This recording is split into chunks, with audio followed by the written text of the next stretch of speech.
Hello guys, thank you for tuning into this video. I am going to tell you a story today.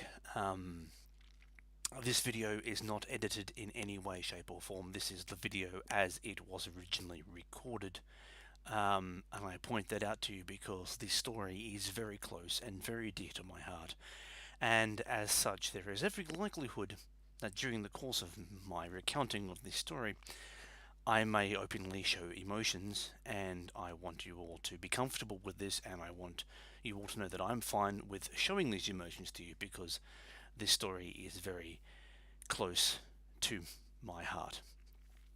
This is the story of a little South African girl, Kayla Nikita Meyer, excuse me, who was born on January the 4th in 2007 to her mum, Marie. Kayla, unfortunately, never knew her biological father. He had nothing to do with her life whatsoever, and that is the start of the sadness of this story. Marie had a child before Kayla, who was born in 1991. However, due to the circumstances of Marie's life at the time, she was unable to care for the child in the proper way. And as such, she gave the child a daughter up for adoption. This is an important point because I will come back to that point later in the story. Kayla, as I said, was born on January the 1st in 2007, and Marie couldn't bear the thought of giving up another child, having to go through that kind of experience a second time. The people who would later become Kayla's godparents, however, helped Marie immensely, and they literally helped raise Kayla. Because Marie worked 7 days a week. Marie worked long hours and worked 7 days a week, and therefore needed the support and the help of others to help raise little Kayla.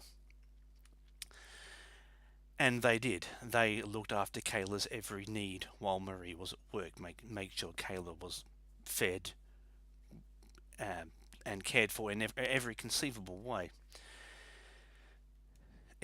And they helped Marie as well with anything that she also needed. And even though Marie was a single mum who was working very, very hard, life was reasonably good, I would think, because she had her daughter Kayla and a support network around her. In 2015, through mutual friends, Marie was introduced to a gentleman by the name of Kenneth McCormick, and it was love at first sight. Kenneth and Marie got engaged and planned to make a life together for the three of them. I would like to pause from the main story for the moment because I wish to raise an important point here. Kenneth, of course, was not Kayla's biological father. And this is an important point I would briefly like to touch on because being a stepfather myself, I have a great admiration for this man because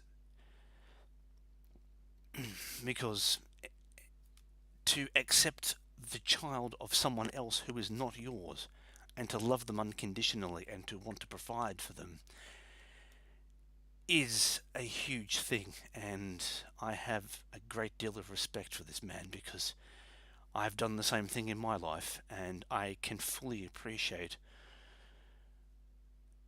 what commitment he would have made to Marie and to Kayla when he accepted both of them into his life. And I really, really appreciate what he did for little Kayla and for Marie. They met in 2015 and began to set up a life for themselves, and in fact they decided to build a home together. Kenneth's dad Monty owned some land in South Africa, and they decided that they were going to build a home there together and to have a life together, which makes the story even better. They were only there for 4 months. Unfortunately, the story takes a very sad and tragic turn. On the evening of March the 9th, going into March the 10th, the morning of 2016, the place that they were staying, which was on the land that they were building the house on, was invaded by several black home invaders. Now, some of you may be aware of the white South African farm murders that go on every day in that country. This sadly is one of those stories. I won't go into great detail as to what actually happened. What I will do is I will put links in the description box below, as this video will be posted on YouTube, and you can have a look through the story itself. But needless to say,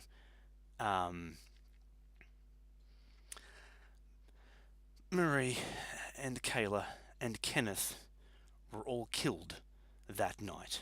They were all brutally murdered that night. The picture immediately to my left here, which you can see, just there, was the last photo of Kayla that was ever taken. It was taken on March 7th, 2016, only 2 days before she died. And that was the last photo that was ever taken of her. It is such a precious photo as you look at it, that beautiful smile, those caring, loving eyes, and I will tell you a little bit more about Kayla herself in a little while. Kenneth's dad, Monty, was actually visiting the family at the time of the attack, and I am also saddened to inform you all that he also was murdered that night, along with Kayla, Marie, and Monty's son, Kenneth. Now, as I referenced earlier, Marie had an older daughter who was born in 1991 that she gave up for adoption. The older daughter began to look into her mother's whereabouts and wanted to reconnect with her mother. And she had begun to make some serious inroads into doing this when news reached her of her mother's passing. This is extremely tragic and sad in itself, that another life did not know its parent and now will never know, and that breaks my heart. It really does. That, so many lives have been affected by this story, and I'll tell you a little bit more about my involvement with it in a little while. Kayla's school remembered Kayla after she passed away. Several nice speeches were made, some balloons were released, and I'll link the video for the balloon release in the description box below as well for you to have a look at. Kayla was described as a very kind-hearted little girl. She would always help her fellow classmates with their work when she saw that they were struggling. And she would often give the last of her money to her friends and schoolmates in her class when she saw that they had a lack and were in need of money for the lunch tuck shop, or whatever you want to call it, the school canteen. This little girl was such a beautiful person, such a beautiful soul. She gave willingly of herself so much, and for her life to be taken so tragically like this, it eats at my heart every day. It really does. And I think about her and Marie and all of her family, extended and immediate, every day, and I weep for this little girl and her family. Their story lives on. Kayla's story lives on, however. I became aware of this story myself in March of this year, March of 2018, when I began seriously my activism to push the work forward for helping white South Africans, and specifically in this case, white South African farmers. When a friend of mine, or a person who I became friends with, I should say, on Twitter, had a picture of Kayla as their profile picture with the South African flag silhouetted on her image.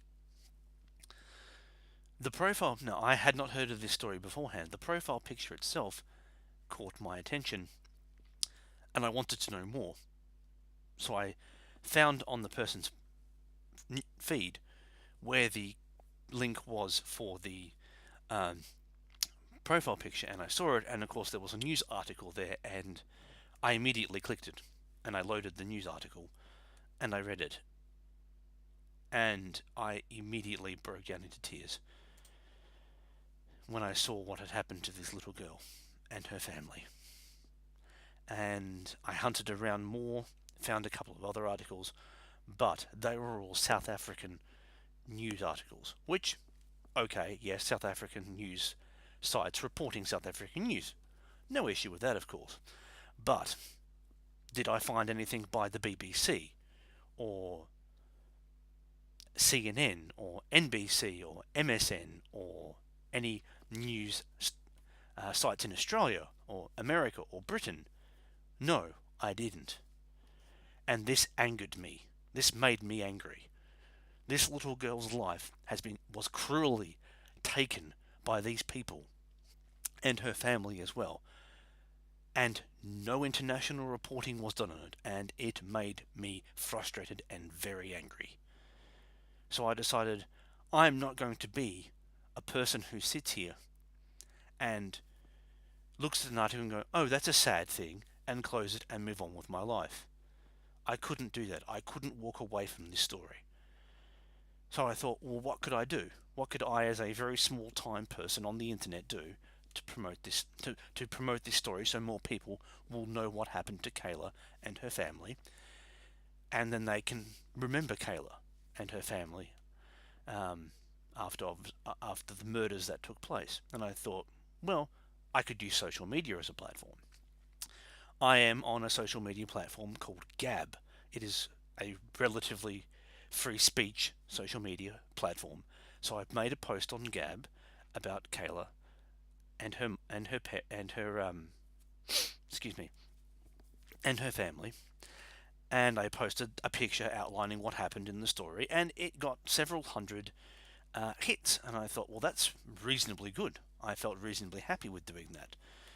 But then I thought, well, a post will fade away after a while, and I wanted to do something more permanent. So what I did then was I turned to Facebook, and I created the Kayla Meyer memorial page, which remembers Kayla specifically, and also her family through what happened to them. I am very pleased to say that that Facebook page has done very well. It has over 1,000 likes, and the pinned post outlining the story of what happened to Kayla and her family has had over 500,000 reach on it. It has reached over 500,000 people last time I checked. This makes me pleased that I have been able to do this, and have been able to turn my anger and my despair at this despair at the story and the anger of it not being shared and widely known, and turn it into something productive and something good. Through my work through the Facebook page, I have actually connected with some of Kayla and Marie's extended family, including Kayla's godparents and also Kayla's older half-sister. And I speak with them quite frequently. But I wanted to make this video because I wanted this story to be known. I want this little girl's face to be seen. I want this to be as widely known as possible, and this little girl never saw the ocean, and that's another sad thing. That just popped into my head as I was just sitting here looking at her on the screen. As you can see, the images around me. Kenneth and Marie actually planned to take Kayla to the ocean for the first time in April 2016, so she could see the ocean for the very first time. Unfortunately, that journey was never made, and Kayla never got to see the ocean, which is sad, because I personally think she would have loved it, and it it just eats at my heart that she never had something as simple in life as being able to walk along a beach, wade her feet in the cool ocean water, pick up seashells, see seagulls and other wildlife on the beach. She never had this opportunity in life, or many other opportunities in life that so many of us have, that were cruelly taken away from her at such a young age. Kayla had only recently celebrated her 9th birthday in the January, only several weeks before her life was cruelly and very wrongfully taken away from her. I will always remember Kayla, Marie, Kenneth, and Monty. I will remember them for the rest of my life. I will speak about them frequently and share their story and share Kayla's story as frequently as I can. Thank you so much for watching this video. It means a lot to me that you have watched this, because this story, as I said at the very beginning, means a great deal to me, and I feel very connected to this story, even though I never met this little girl, even though I never met her mother or anyone else involved in this story. I've never even been to South Africa, but I feel very connected to this little girl and her story. Again, I thank you for watching this video.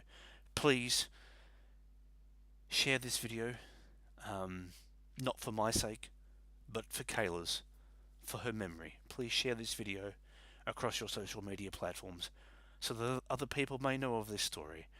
As I said, I will share some articles pertaining to what happened more specifically, because I didn't want to go into too much detail in the video itself, because the details are quite bad. I'll share some details in the description for you, so that you could look at the article and you can share those too if you wish. But thank you so much for watching this. Please share this with your social media platforms if you would like. Again, please don't do it for me, although I would love this video to be seen by as many people as possible, purely and simply because it will help people remember Kayla and her family. Thank you so much for watching this, and I will talk to you all soon. Bye for now.